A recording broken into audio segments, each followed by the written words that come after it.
Boa noite, meus amigos, minhas amigas, alunos e alunas. Aqui quem vos fala é o professor Abner, professor da Física, da Matemática e também de Inglês. E hoje eu vos trago a equação de Gauss para lentes esféricas, tá? Essa daqui é a equação. 1 sobre F é igual a 1 sobre DO mais 1 sobre DI, tá certo? E aí você vê o seguinte, que F é o foco, tá? É o foco da imagem. DO é a distância do objeto ao centro óptico, no caso é o olho, centro óptico, né? E DI é a distância da imagem ao centro óptico, tá? Então, a equação de Gauss, ela pode ser aplicada tanto para lentes convergentes como para lentes divergentes. Lente divergente é quando a pessoa é míope, ela não consegue enxergar para longe. A lente convergente é quando a pessoa tem hipermetropia, ou seja, ela enxerga muito bem para longe, mas para perto ela não consegue enxergar. Tá? É importante observar que o sinal será positivo para a distância do objeto ou imagem formada pela lente, que será real, e negativo se for virtual. Isso aqui nós vamos fazer uns exercícios posteriormente para eu mostrar para vocês como é que isso aqui, como é que a gente pode aplicar isso daqui.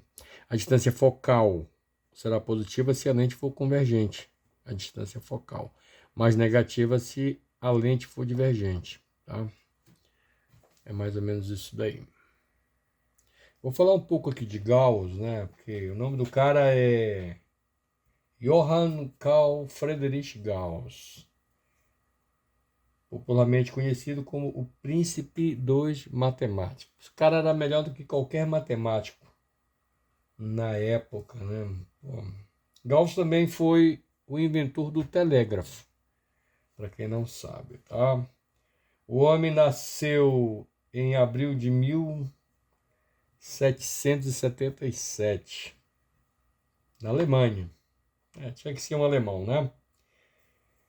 Em 76, ele descobriu um método para desenhar o heptadecágono, que é um polígono de 17 lados, somente com uma régua e um compasso. O cara era muito bom. Tá? Em 1801, ele publicou um periódico por nome Aritmética. E lá reunia todas as ideias dele, tudo que ele pensava sobre matemática. E no princípio do século XIX, ele se dedicou exclusivamente à astronomia. E o campo que ele gostava de observar era simplesmente a órbita dos satélites, né? No caso, por exemplo, da Lua. A Lua é um satélite natural da Terra, tá bom? Tá certo?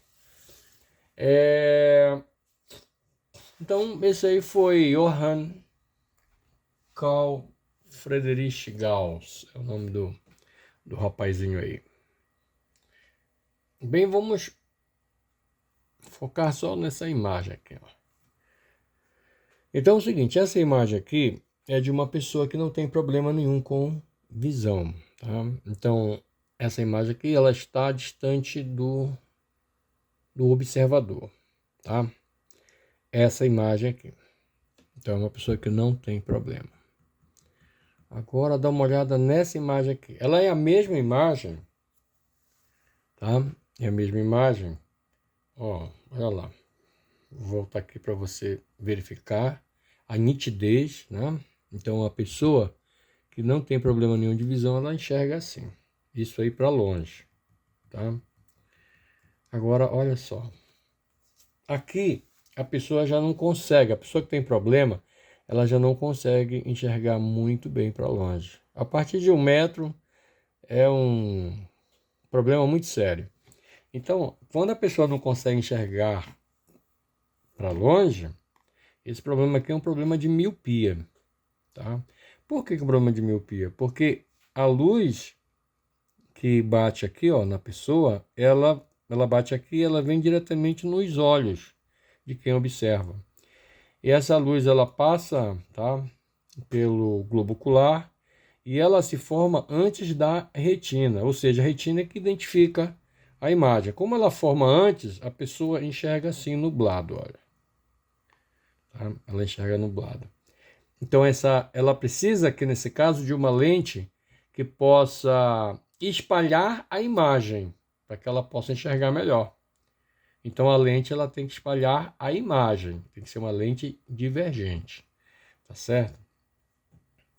Lente divergente, o que significa isso? Como ela é formada antes da retina, então o foco e podemos dizer, né, a distância do objeto óptico e a imagem do objeto óptico tem que ser negativo, tá certo? Então, mais uma vez repetindo, no caso da miopia, a lente tem que ser negativa, tá? Por quê? Porque esse foco ele forma antes da retina. É diferente de quem tem hipermetropia. Quem tem hipermetropia enxerga muito bem, entretanto, ela não consegue ler. Por quê? Porque esse raio, quando ele passa pelo globo ocular, ele passa pela retina e forma após a retina. Formando após a retina, é claro que a lente ela tem que ser uma lente convergente. Porque ela vai incidir num só ponto para poder formar a imagem. Senão a pessoa com hipermetropia ela não consegue enxergar corretamente, ela não consegue ler.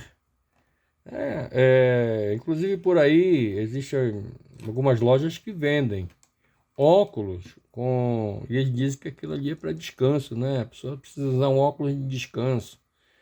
É porque a pessoa tem hipermetropia e às vezes não sabe, tá certo?